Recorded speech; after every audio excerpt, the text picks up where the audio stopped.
Why aren't there more women learning welding?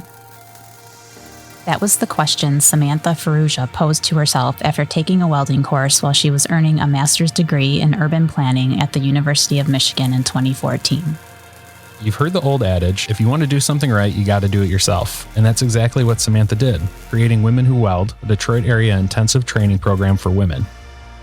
Women Who Weld has a 100% program to employment placement rate. And thanks to its designation as a pre-apprenticeship program with the Detroit Area Ironworkers Union, it's beginning to send women to jobs in construction. One of these women is Kyle Tripp, who is currently working as an iron worker at Barton Mallow following her respective completion of the Women Who Weld program. Utilizing goats to clear vegetation on a steep hillside to save on manpower and ensure safety. We've done that. Watching a world-renowned architect crumble up a piece of paper and tell you that's how they want their building to be designed. We've been there too. Ever envision a bricklaying robot or material lift unit assisting laborers with the building? No, it's not something out of the Terminator. We've done that on our projects. Every project has a great story. With over 2,000 team members and more than 97 years of experience in the construction industry, we at Barton Mallow have more than a few to tell that don't fit the usual industry coverage. I'm Eric Fish. And I'm Rob Riley. And we're both Barton Mallow team members and the hosts of this podcast. We're going to be bringing you the untold stories from the job site, the weird, the wild, and the unconventional paths to success. It's construction, but it's said differently.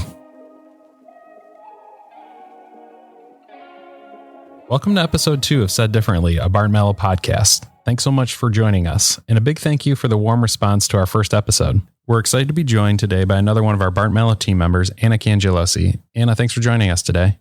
Hi, thanks for having me. I'm excited to be here and talk more about Women Who Weld.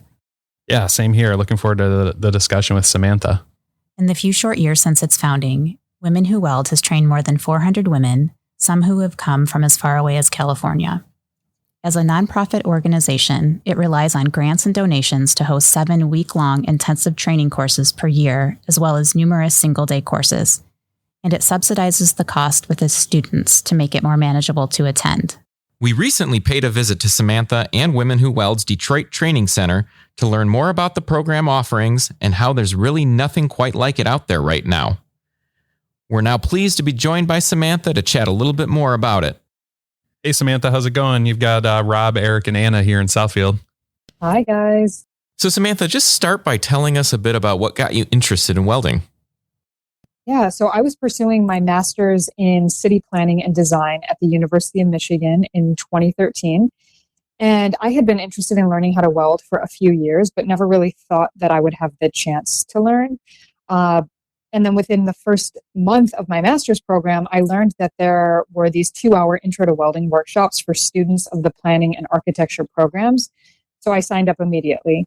And I loved welding from the moment I laid my first weld, and I just wanted more. No, that's great that you found something you were really passionate about. What drove you to start Women Who Weld? Yes. So within moments of striking my first arc, I realized I loved it. I was also pretty good at it. It made sense to me. And I'm not someone who can necessarily pick things up very quickly, but welding was something I was just really good at right away. And I wondered why there weren't more women who were welding in the fabrication lab with me at the time. So immediately I also had this idea, like, to form an organization to encourage more women to weld. And actually before my master's program, I had spent many years working in business development and marketing and advertising at a technology startup in New York City. And the focus of my master's program at the time was city planning and economic development.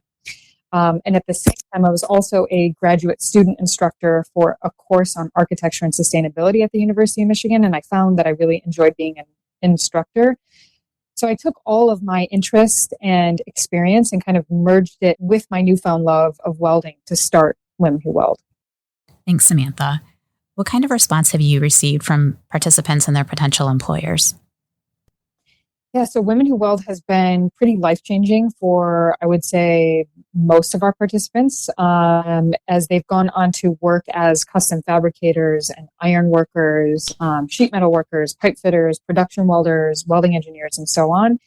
So we equip participants with a skill and enable them to improve their economic standing while also diversifying the workforce and strengthening the output of interrelated businesses and industries in Southeast Michigan and throughout the country.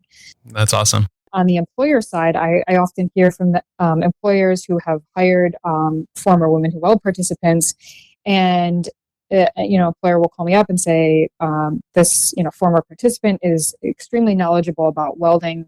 They're reliable, they're punctual, they follow strict safety standards, and our intensive welding training program prepares participants to operate safely on the job, to understand the fundamentals of MIG or GMAL welding, such as welding on all joints in all positions on mild steel primarily. I know you were talking a little bit about it earlier in this conversation, but you've had students from all over the country.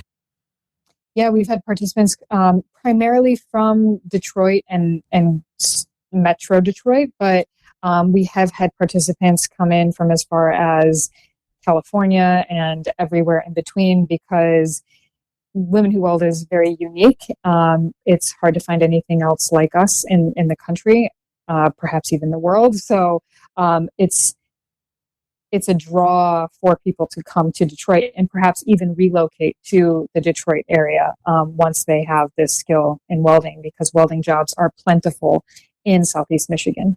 So when we were visiting you in Madison Heights about a month ago, you did tell us a story about a couple graduates and their safety practices. Can you tell that story again? The president of a fab shop in Detroit called me up after he had hired two former participants, and he said, "What's going on? Everyone's in respirators. Everyone's operating safely. What have you done to my crew?" Kind of jokingly and laughing. And he said the two women had showed up with these respirators on, and I guess the guys in the shop, they were the first two female hires ever, and the guys in the shop were walking up to them saying, "Hey, what are you wearing on your face and why?" And they were like, "Oh, well, it keeps your lungs safe and it keeps you protected while welding." And so I guess everyone went out and bought the same respirator so that they could also remain safe while grinding and, just creating particulate matter in the air that they want to protect their lungs from.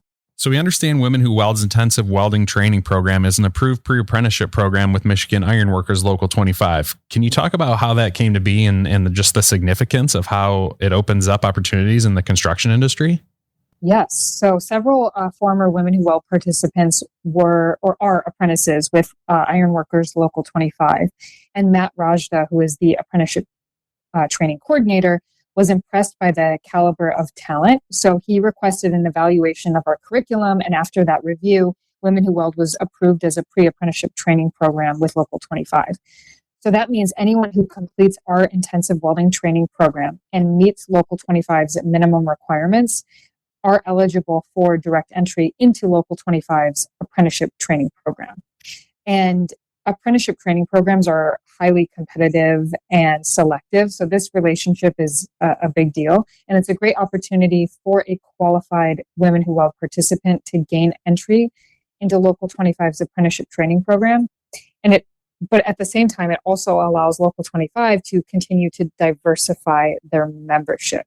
So Samantha, what's the long-term goal for Women Who Weld? Where do you see the program going in the next 5 years? So our long-term goal is to continue to keep growing incrementally year over year. And in 5 years, our goal is to have trained an additional 1,000 women to weld. And we also want to keep diversifying the welding workforce and to continue to advocate for women in the trade.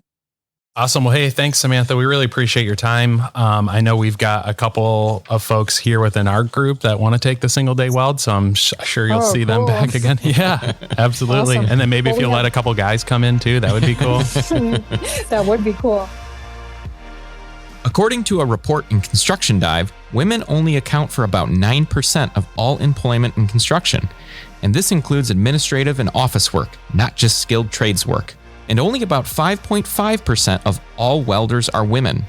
One of them is Kyle Tripp. Kyle completed Women Who Weld's week-long intensive training course and then joined the Local 25 Ironworkers Union the program is affiliated with. She's been with Barton Malow since February of 2021 and is nearly 3 years into an ironworker apprenticeship. We met up with Kyle on the Detroit construction site she's working on over the summer, and now we're excited for her to join us once again. Kyle, thanks for joining us. How's it going, guys? Going well. How are you? Good. I'm doing good. All right, Kyle, so let's kick things off by just talking about women who weld and I guess how they opened up this door for you into ironwork. Yeah, definitely. So I had caught wind of them maybe about 5 years back now. And I just saw like an ad basically on Facebook, like if you're into welding, like here's an opportunity, you can take a class, whatever. So I took a class for a day, and then I really loved it at the moment, but didn't really do too much with it. Like tried it, that was fun. And then, like a year or so down the line, I ended up getting an email since I was already like connected with them. And I saw that I could apply for their intensive welding workshop. I ended up getting into Women Who Weld for that cohort. And then through there, Samantha introduced us to, the different trades that you could use welding in. And I remember her showing a slide of an iron worker a couple 100 feet up, hanging upside down from some iron, doing some welding. So, and I was like, yeah, that looks cool. I want to do that. Right. No, So I really just, without a thought, applied. And then within a month, I was in the local 25. So it was super good. Her and her husband both were amazing.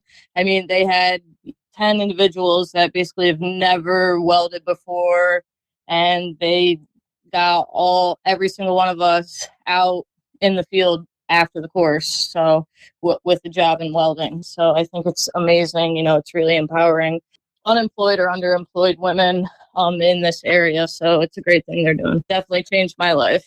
Right. That's interesting. And just that comment that you just made, it changed my life. Like what were you doing before then? And I guess what attracted you into this program and just kind of a career change like this? Yeah, so growing up, I don't know, I never really knew what I wanted to do as a career. I graduated high school, didn't go into college. I figured I'd just join the workforce and kind of figure out in that way, like what I want to do by kind of basically doing a lot of jobs that I figured out I didn't want to do. So I guess I felt like it was never really like pushed or even offered or explained like the opportunities that the trades provide. So like going through that welding course, I found I loved working with my hands. They told us about the trades, the union, and it was a no-brainer. It completely flipped my life around. I didn't know what I was going to do, living paycheck to paycheck. Now I look back, and that was 2.5 years ago, 3 years ago, and I haven't looked back since. What is it that you love about ironwork? It's badass. I mean, you got to stay on your toes. You got to be alert. You got to show up. What I definitely love is you got to work as a team. I mean, you got to have each other's backs. It's a dangerous job, and you got to look after your partner and everyone you're working with every day. So it's really hard work, but it's really, really, like gratifying work, Mm-hmm. At the end of the day, at the end of a job, whatever, you leave the site and, for the rest of your life, you can drive past whatever you built and, annoyingly tell everyone that you built that. There's a lot of pride in that. What advice would you give any women interested in a career in the skilled trades or someone interested in exploring a Women Who Weld workshop? I can't say enough good things about Women Who Weld. Like they were literally my stepping stone into basically like my future. So if you're interested in working with your hands, you're interested in welding, and obviously you can take welding into any other trade. It's not just ironwork, but I think it is also pretty cool. I'm on a job in Detroit working on a crew of 4 female welders. So that's super cool. And I'd just love to see it grow. This is excellent. Like I said, Kyle was awesome when we went out to the site, and really appreciate the time here. Yeah, no, I appreciate it too. I mean, like, I just want to advocate more for women joining the trades, and obviously, I'm gonna push for as iron workers or welders specifically, but yeah, with any interest, definitely I would recommend anyone checking out Women Who Weld. They're doing amazing things for this area and women, and impart the trade, and it's a good partnership going on. Thank you for listening to this episode of Said Differently, and thanks to Samantha Ferrugia and Kyle Tripp for joining us to talk more about women in the trades and the efforts to help them get there. Be sure to subscribe, rate us, and pass along any positive word of mouth.